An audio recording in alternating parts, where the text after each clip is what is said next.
Chosen ones, listen carefully. What you are about to hear is not just a message, it is a divine summons straight from the throne of heaven.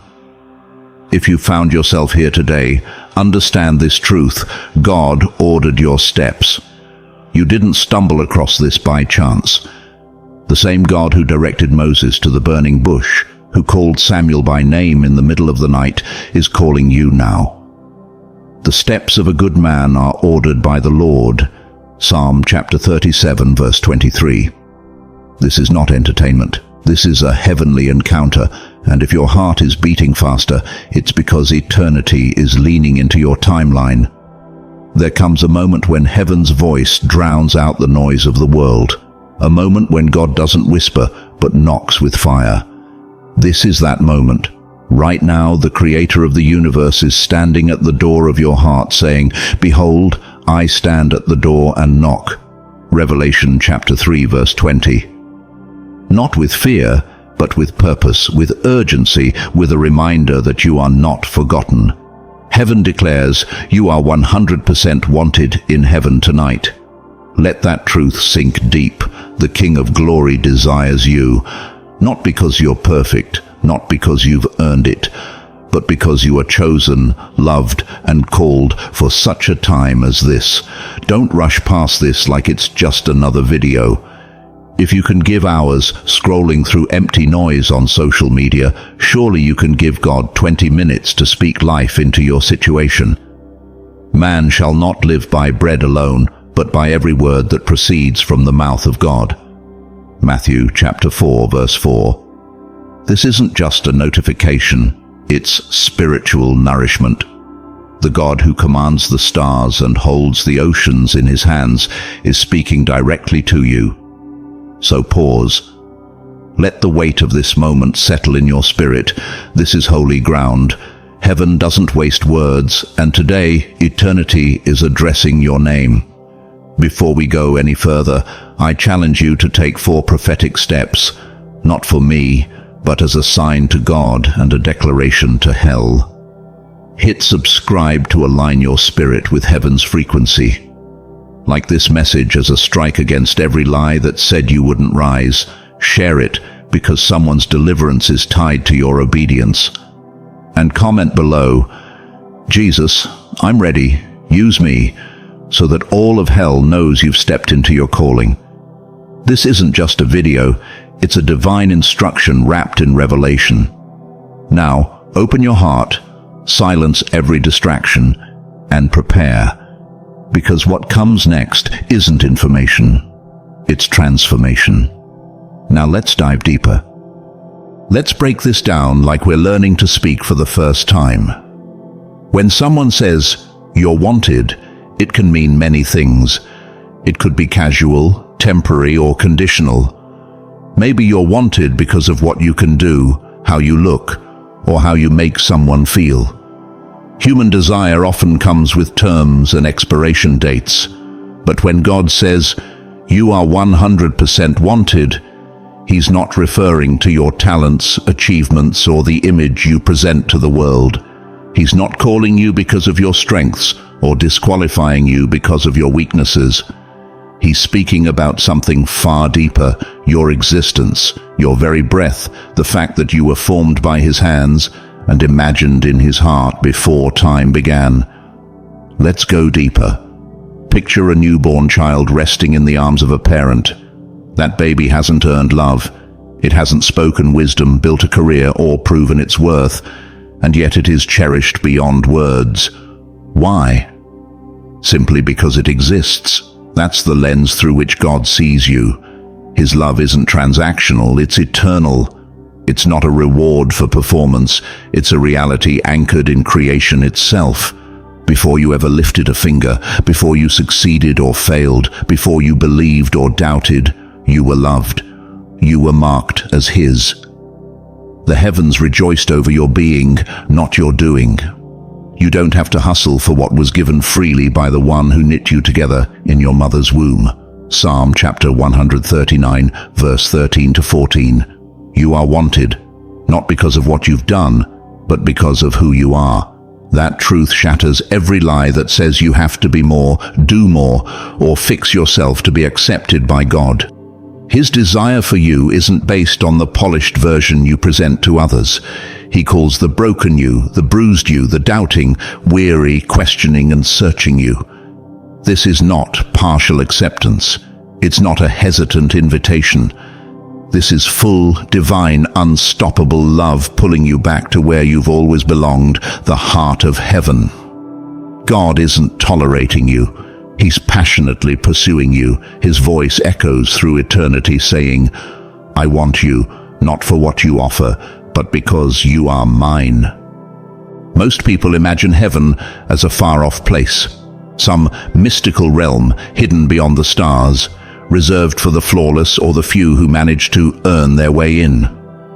To many, it feels like a distant reward, delayed until the end of life, wrapped in mystery and uncertainty. But that's not how God describes it. Heaven isn't a distant dream. It's home. It's not a prize for perfection. It's the place you were always meant to return to. It's where you belong because it's where you came from. Heaven is not far away. It's your designed destination, etched into the blueprint of your soul.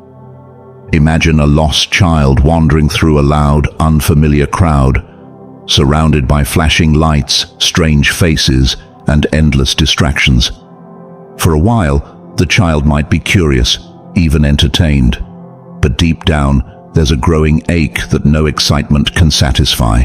The longing for home, for safety, for the familiar embrace of love.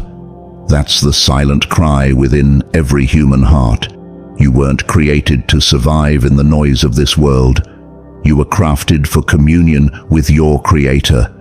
The emptiness you sometimes feel isn't because you're missing success, fame, or pleasure. It's because your spirit remembers where it truly belongs. Have you ever watched a bird trapped in a cage? Even when it has food and water, its eyes constantly search the skies. Its wings twitch with dreams of open air and freedom. That's exactly how your soul responds when it's confined by the limits of this world. You weren't made for cages of fear, sin, or confusion. You were born for kingdoms. You were designed to walk in the courts of the Father's house, not pace back and forth behind bars built by earthly distractions. Jesus wasn't offering you a temporary escape. He was calling you back to your eternal reality. In John chapter 14, verse 2-3, Jesus says, In my Father's house are many mansions. I go to prepare a place for you. Notice, he didn't say he's preparing a place for the perfect, the religious elite, or those who never made mistakes. He said you. Let that sink in. You have a Father. You are not an orphan. There is more than enough room. You're not competing for space. Jesus himself has prepared a place. Your arrival is expected. And most importantly, it's for you. Your name is written into heaven's foundation. Heaven isn't about earning approval. It's about stepping into your rightful inheritance as a child of God. It's where your identity is fully known, your purpose is fully embraced, and your soul finally exhales, I'm home. We live in a world that measures worth by shallow standards: image, performance, influence, appearance. If you don't fit the mold, if you fall short of society's shifting expectations, you're made to feel invisible, insignificant, or replaceable. But hear this truth: while the world may overlook you, God never has. He whispers to your soul, you've always been seen. You've always been mine. Long before anyone had an opinion about you, the Creator had already declared your value. In Isaiah chapter 49, verse 16, God says, See, I have engraved you on the palms of my hands.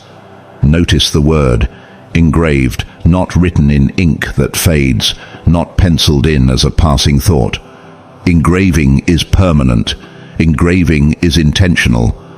God doesn't mark what he plans to forget. He engraves what is eternally treasured. Your existence is not a fleeting moment in his eyes.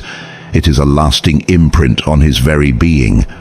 So, when the world shouts that you're either too much to handle or not enough to matter, silence those lies with this unshakable truth. Heaven has already ruled in your favor. You are just right in God's eyes, not because you've achieved perfection, but because you hold a position no one else can claim. His beloved child. You are not one face in a sea of billions. You are not a forgotten name in the crowd. You are not unseen. You are marked by heaven, engraved in love, carried in every thought of the Father. The world may measure you by what it can see, but God measures you by who He created you to be. And in His eyes, you've always been priceless. You might find yourself asking, why tonight? Why not tomorrow, next week, or when life feels more stable? Why not when you finally feel ready, worthy, or strong enough to respond? The answer is simple yet profound. Because God's timing is perfect. Heaven's invitations don't arrive by accident or coincidence. They are never too early, and they are never too late. When God whispers tonight, it's because the atmosphere of your life has reached a divine tipping point. It means that beyond what you can see or feel, your spirit has been prepared for this exact moment. Even if your mind is flooded with doubts or distractions, God knows your heart is fertile ground for His truth. This isn't random. It's a divine appointment set before you were even aware you needed it. Picture a garden.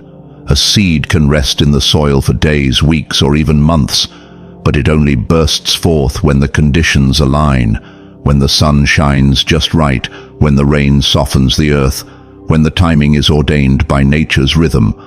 That's what tonight represents. Your heart is the soil, and God stands ready with living water and light to cause something to bloom within you. This is why Hebrews chapter 3 verse 15 warns us, "Today, if you hear His voice, do not harden your hearts." Notice it says, today, not tomorrow, because tomorrow is a deception we tell ourselves to justify delay. God isn't waiting for your perfection. He's calling you in His mercy. If grace waited for you to feel ready, you'd never move. That's why heaven extends its hand now, because now is when transformation begins. Not when you feel prepared, but when God declares the moment has come. Let's go deep here, like teaching a child how to walk. Every stumble, every fall you've had in life, God saw it all. But unlike people who get tired of your mistakes or walk away when you fail, God never flinched. He didn't fold His arms in disappointment or declare He was done with you. No, every time you fell, He leaned in closer and whispered, "I'll catch you next time." He didn't back away. He kept following. When you ran, He pursued. When you hid, He searched. When you gave up on yourself, He held on tighter. That's not human patience. That's grace. Grace isn't God waiting for you to get it right. It's God chasing you while you're still running in the wrong direction. It's Jesus stretched out on a cross, bleeding with your name on His heart, not because you earned it, but because He refused to imagine eternity without you in it. Your past doesn't disqualify you. Your failures don't erase your future. The shame you carry doesn't have the power to silence the story God is still writing. In fact, the cracks in your life are where His light shines through the brightest. The beauty of redemption is that God takes what the world calls ruined and turns it into a masterpiece of mercy. Remember the woman caught in adultery? The law demanded her death. The crowd held stones of judgment in their hands. But Jesus, the only one without sin, offered her grace instead of guilt. He silenced the accusers and said, "Neither do I condemn you." That same voice speaks over you today. That's your God. Heaven isn't a gallery of perfect people. It's a home for those who've been rescued, restored, and redeemed by a love that never gave up. God doesn't long for you in heaven simply because He misses you. He desires you because He intentionally sent you. You are not a random spark of existence or a product of chance. Before you ever took your first breath, heaven commissioned you. You were released from eternity into time, not to wander aimlessly, but to fulfill a divine assignment. Heaven is not just your future home, it is your origin. You were formed in God's presence and sent to earth with purpose flowing through your very being. That's why there's a constant pull within you, a yearning that no success, relationship, or possession can silence. It's not a desire to escape life, it's a holy memory awakening. Your spirit recognizes the voice of this message because it's calling you back to what your soul has always known. I came from him, and one day I will return to him. But while I'm here, I have work to do. Ecclesiastes chapter 12 verse 7 reminds us, "The dust returns to the ground it came from, and the spirit returns to God who gave it." You are not a body searching for spiritual moments. You are an eternal spirit carrying out a temporary mission on earth. That's why nothing in this world can fully satisfy you, because you weren't created to be fulfilled by temporary things. The hunger you feel isn't for more of the world. It's for alignment with the purpose heaven placed inside you. You are wanted, not just for the day you step into eternity, but for this very moment. There is something God deposited in you that this world desperately needs before you return home. Your life is not just about reaching heaven. It's about releasing heaven on earth through your obedience, your gifts, and your calling. You were never created just to survive the storms of life. You were designed to reign through them. God didn't breathe his spirit into you so you could merely exist, dragging yourself from one day to the next. No, you were crafted to walk in authority, anchored in peace, rooted in identity, and driven by divine purpose. This reign isn't about worldly riches, titles, or fleeting fame. It's about knowing who you are and whose you are. You were made to carry the authority of a child of God, to speak prayers that shake heaven and earth, to live with unshakable clarity when the world is drowning in confusion, to love boldly without fear of rejection, and to walk through fire without being consumed. That's not a fantasy, that's your inheritance. It was written over your life before you were formed in your mother's womb. But the enemy knows if you ever truly realize who you are, he loses control, so he weaves lies, trapping you in cages of shame, fear, depression, addiction, and confusion, hoping you'll forget the crown that's already yours. He wants you to believe you're abandoned, overlooked, and powerless. But hear this truth echo through every lie. You are not forgotten. You are wanted. Revelation chapter 5 verse 10 declares, "You have made them to be a kingdom and priests to serve our God, and they will reign on the earth." You were destined to wear a crown, not chains. Don't let your story end in a cage when you were born for a throne. Don't wait for heaven to start walking like royalty. Step into it now. Live like you belong to the King. Believe like victory is your birthright. Because tonight, heaven isn't just watching, it's calling your name, reminding you of the authority you carry and the destiny you were born to fulfill. Chosen one, you've heard it now, not from man, not from tradition, not from opinion, but from the throne of heaven itself. This message was not meant to entertain your ears, but to awaken your eternity. You are not an accident. You are not forgotten. You are not too late. You are 100% wanted in heaven, tonight. Heaven is not calling for the perfect. Heaven is calling for the willing. You might still feel unworthy. You might still question if this invitation is really for you. But understand this. God doesn't extend his hand based on your performance. He extends it based on his promise. He's not looking at who you've been. He's speaking to who you're becoming. The King of Kings is calling you home, not just someday, not just eventually, but tonight. This is not about religion. This is about relationship. It's not about rules. It's about reunion. Heaven is not just a destination. It's a decision. And tonight, The gates are open wide. Can you feel it? That pull in your spirit? That fire rising in your chest? That's not emotion. That's the echo of your true identity awakening. Your soul remembers where it came from. Heaven is not a stranger to you. It is your origin, your home, your inheritance. So what will you do with this moment? Will you scroll past it like it's just another video?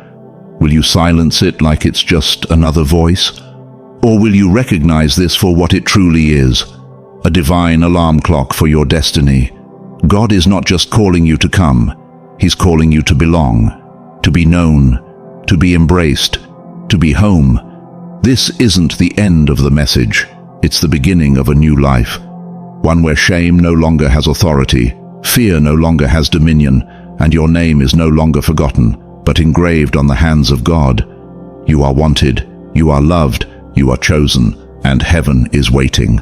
Don't delay, don't hesitate, don't let another night pass wondering if you're good enough. Heaven has already answered that question. You are. Now come home.